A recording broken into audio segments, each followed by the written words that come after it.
Hi, welcome to Sandhya Learning Hub channel. Today news updates చూద్దామా.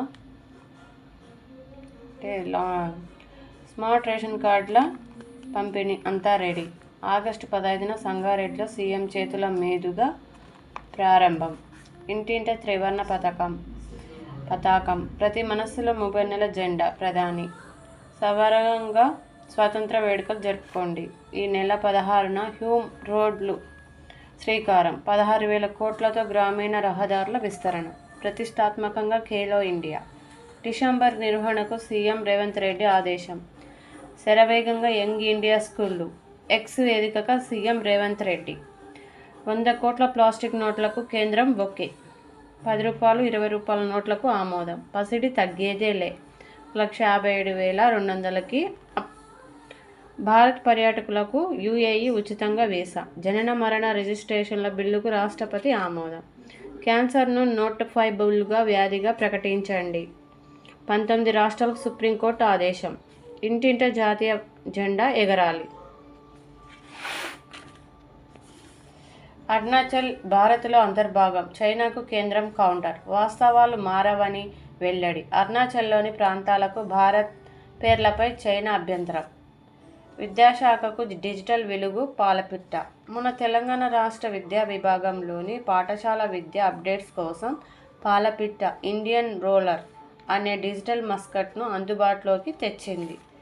ఈ సేవలు మన రాష్ట్రంలో మీ సేవ వాట్సాప్ ద్వారా విద్యార్థులకు, తల్లిదండ్రులకు అధికారిక విద్యా ధృవ పత్రాలు, హాజరు వివరాలు, పథకాలు, అప్డేట్లను అందిస్తుంది. ఈ ప్రత్యేక విద్యాశాఖ డిజిటల్ పాలపిట్ట జూన్ 2026 నుంచి సేవలను అందిస్తుంది. కోకాపేటలో ట్రంప్ టవర్స్ 25 అంతస్తులు, 2 టవర్లు, 450 ఫ్లాట్ల భూమి పూజకు ట్రంప్ కుటుంబ సభ్యులు.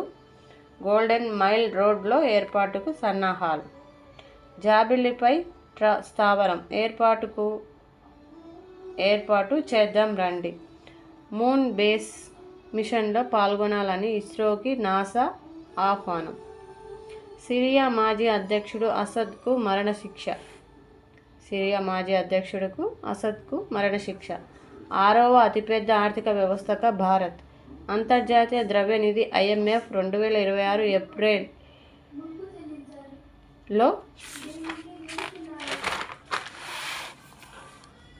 చేసిన ప్రకారం $3.92 లక్షల కోట్ల డాలర్ల స్థూల దేశీయోత్పత్తి జీడీపీతో 2025-26లో భారతదేశం ప్రపంచంలో 6వ అతిపెద్ద ఆర్థిక వ్యవస్థగా అవతరించిందని ప్రభుత్వం తెలిపింది. చూడండి, ప్రపంచంలో 6వ అతిపెద్ద ఆర్థిక వ్యవస్థ ఏది? ఇండియా. MBBS ఫీజుల్లో మార్పు లేదు. 2023-26లో ఫీజులే 2026-29కి కొనసాగింపు. ఇప్పుడు మల్టిపుల్ చాయిస్ క్వశ్చన్స్ చూద్దామా. 12 ఆగస్టు 2026 ప్రధాని నరేంద్ర మోదీ ఏ పుస్తకాన్ని విడుదల చేశారు? The Indian economy, Trump of the Indian republic, India rising, my vision for India.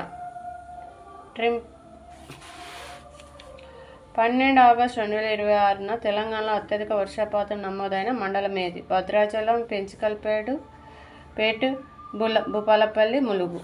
తెలంగాణలో 12 ఆగస్టు 2026న రాష్ట్ర సగటు వర్షపాతం ఎంత? 1.9 మిల్లీమీటర్లు, 2.9 మిల్లీమీటర్లు, 3.9 మిల్లీమీటర్లు, 4.9 మిల్లీమీటర్లు.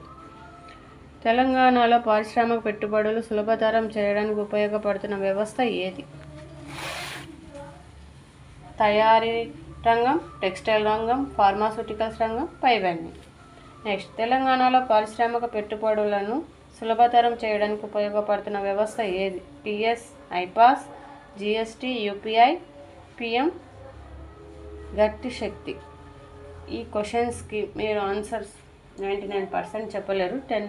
1% చూద్దాం ఎవరైనా చెప్పగలరేమో. మీ కామెంట్ బాక్స్లో కామెంట్ చేయండి. నేను ఇప్పుడే ఆన్సర్ చెప్పను. చూద్దాం. నా వీడియో ఎండ్ వరకు చేసి లైక్ అండ్ షేర్, సబ్స్క్రైబ్ చేసుకోండి friends. Thank you. Baba. Have a nice day.